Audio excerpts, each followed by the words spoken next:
오늘 주신 하나님 말씀 시편 제16편 말씀입니다.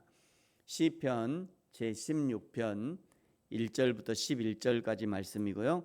지금 읽는 것은 1절, 2절, 3절 1절, 2절, 3절 우리 한 목소리로 같이 천천히 읽겠습니다. 시작. 하나님이여 나를 지켜주소서. 내가 주께 피하나이다. 내가 여호와께 아뢰되 주는 나의 주님이시오니 주 밖에는 나의 복이 없다 하였나이다. 땅에 있는 성도들은 존귀한 자들이니 나의 모든 즐거움이 그들에게 있도다. 아멘. 오늘 시편 16편은요 이 다윗이 지은 시인데, 다윗은 지금 아주 절체절명의 위기 가운데 놓여 있는 것 같습니다.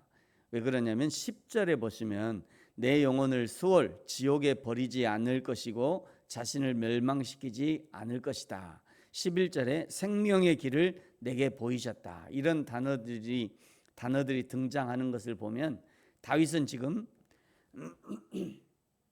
절체절명의 위기 가운데 있는 것이 분명해 보입니다.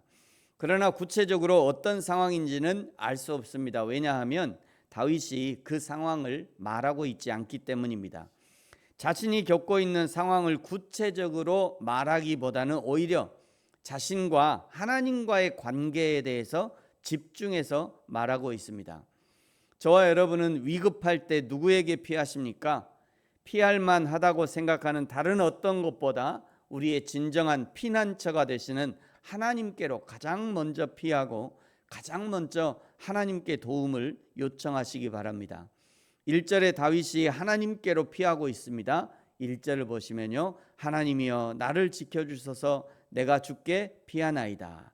다윗이 하나님께 피하는 이유는 2절에 나와 있습니다. 내가 여호와께 아뢰되 주는 나의 주님이시오니 주 밖에는 나의 복이 없다 하였나이다.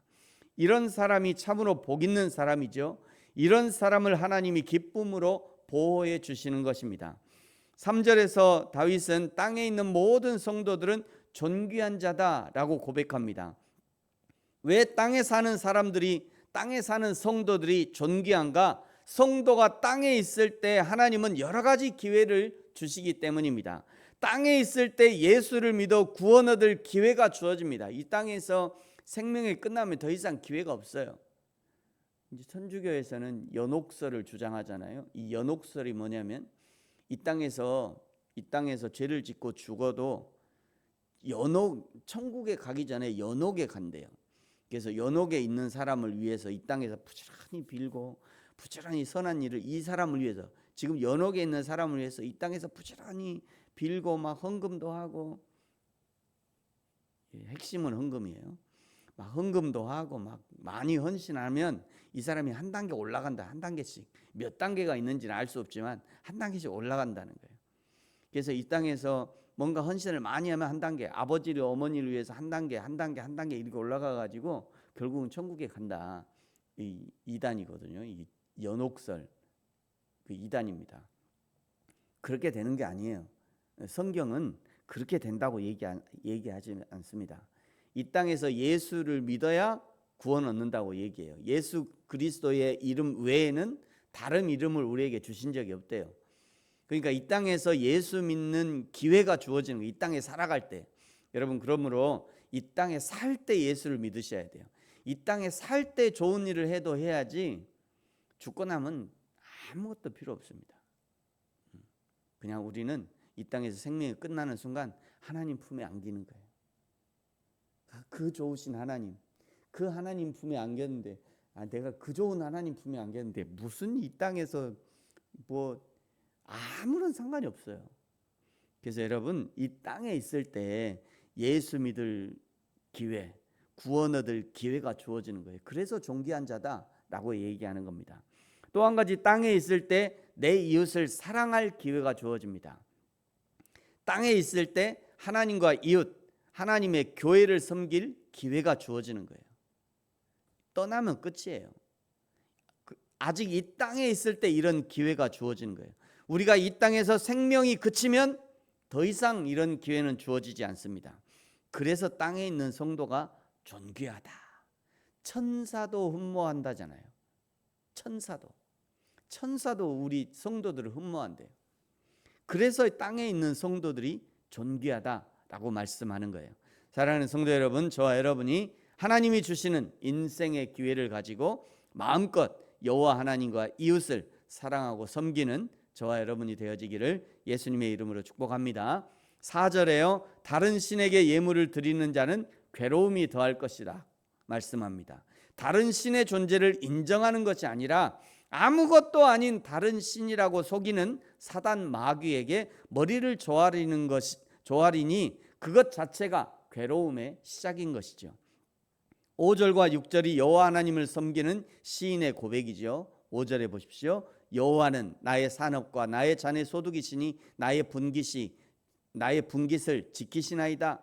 하나님이 나에게 주신 산업과 내 잔의 소득이 부족하다고, 하나님이 주시는 것이 부족하다고 느끼는 경우들이 있습니다만 대부분의 사람들은요, 자신의 산업과 소득이 부족하다고 느낄 겁니다. 대부분의 사람들은. 오늘 5절의 고백은 믿음의 고백인 거예요. 실제로 나의 상황과 형편을 뛰어넘는 고백인 거죠.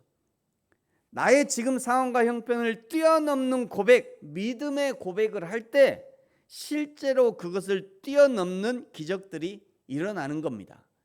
그런 예들은 얼마든지 있어요. 나는 할 수 없으나 할 수 있다. 긍정적인 고백을 하면요, 인간이 할 수 있는 그런 능력을 발휘해요. 우리나라에서 그 높이뛰기 있잖아요. 높이뛰기. 여러분 높이뛰기 아시죠? 올림픽 종목. 높이뛰기에 제일 잘 뛰는, 전 세계에서 제일 잘 뛰는 선수가 우리나라 선수예요. 신기해요. 요즘에 아주 별걸 다 잘해요. 대한민국은. 우상혁 선수라고 전 세계 높이뛰기 1등인데요. 이 선수가 뛰기 전에 항상 계속 주문하는 게 있습니다. 할 수 있어. 난 할 수 있어. 그러고 나서 이제 도약을 해가지고 뛰어넘거든요. 참 스마일 점퍼라고 그 별명도 붙었어요. 스마일 점퍼. 얼마나 잘 웃고 잘 하는지. 이게 성도들은요, 하나님은 성도들에게 그런 능력을 주신 것 같아요. 이게 할 수 있다라고 고백하면 할 수 있는 능력을 주셔요. 5절도 마찬가지입니다. 여호와는 나의 산업과 나의 잔의 소득이시니 나의 분깃을 지키시나이다. 이렇게 고백하면 그것이 되는 기적도 있어요. 6절도 비슷한 고백이죠. 내게 줄로 재어준 구역은 아름다운 곳에 있으며 나의 기업이 실로 아름답도다. 내게 줄로 재어준 구역, 나에게 허락하신 사명의 자리이죠. 그 사명의 자리가 아름다운 곳이라고 고백하는 것은 실제로 그 자리가 아름다울 뿐 아니라 하나님이 주셨으니, 하나님이 허락해 주셨으니 아름답다라고 믿음으로 고백하는 겁니다. 사랑한다고 고백하면 진짜 사랑스러워지고요, 사랑할 일이 생깁니다. 감사합니다 고백하면요, 감사할 일이 생겨지고요, 정말 고마울 일이 생겨요. 인간은 창조주 하나님의 모양과 형상으로 지음받았기 때문에 말의 힘과 능력을 가지고 있습니다. 그래서 그리스도인들은 늘 긍정적인 고백을 해야 하는 것이죠. 말한 대로 되는 겁니다. 말한 대로. 여호와 하나님 앞에서 날마다 존귀한 성도의 삶을 살게 되기를 예수님의 이름으로 축복합니다. 7절에요. 나를 훈계하신 여호와를 송축한대요. 나를 칭찬하시는 여호와를 송축하는 것이 아니라 나를 훈계하시는 여호와를 송축한대요. 신기한 일이죠. 나를 훈계하시는 여호와를 송축한대요. 뿐만 아니라 8절은요. 그런 하나님을 항상 내 앞에 모신대요. 이런 시인의 자세를 하나님이 어떻게 보시겠어요? 이런 사람을 안으시고 덩실덩실 춤이라도 추고 싶지 않겠습니까? 그러니 당연히 8절 끝에 흔들리지 않는 인생이 될 수밖에 없는 거죠. 그러니 9절에 나의 마음이 기쁘고 나의 영도 즐겁고 내 육체도 안전하답니다. 이 몸과 마음의 즐거움은 10절에 하나님의 지켜주심의 확신, 동행하심의 확신과 연결되는 것이죠. 그런 다윗이기 때문에 11절의 고백이 아주 절로 나오는 것입니다. 여러분 우리 11절은 같이 한번 읽겠습니다. 시작. 주께서 생명의 길을 내게 보이시리니 주의 앞에는 충만한 기쁨이 있고 주의 오른쪽에는 영원한 즐거움이 있나이다. 아멘. 사랑하는 성도 여러분, 여호와 하나님이 오늘 이 땅에서 예수 그리스도를 믿는 성도를 존귀한 사람이라고 인정해 주셨습니다. 존귀한 성도는 이방신에게 마음을 주지 않습니다. 존귀한 성도는 하나님의 훈계를 기쁘게 받습니다. 존귀한 성도는 여호와 하나님을 항상 앞에 모시고 살아갑니다.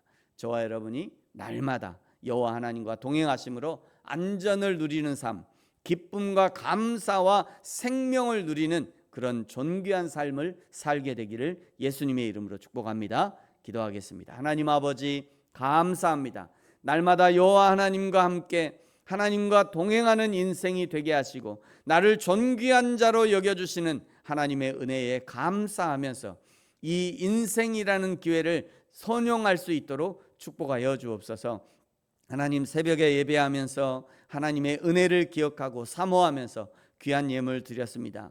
여호와 하나님이 받으시고 기뻐하시는 예물 되게 하시고 이 예물을 통하여 하나님의 은혜와 사랑이 증거될 수 있도록 축복하여 주시고, 하나님 내일 주일입니다. 주일을 잘 준비하게 하시고 우리의 몸과 마음과 우리의 전 인생을 들여서 하나님을 전심으로 예배하는 귀한 교회와 또 성도들 될 수 있도록 축복하여 주옵소서. 감사합니다. 예수님의 이름으로 기도합니다. 아멘. 하늘에 계신 우리 아버지, 아버지의 이름을 거룩하게 하시며 아버지의 나라가 오게 하시며 아버지의 뜻이 하늘에서와 같이 땅에서도 이루어지게 하소서. 오늘 우리에게 일용할 양식을 주시고 우리가 우리에게 잘못한 사람을 용서하여 준 것 같이 우리 죄를 용서하여 주시고 우리를 시험에 빠지지 않게 하시고 악에서 구하소서. 나라와 권능과 영광이 영원히 아버지의 것입니다. 아멘.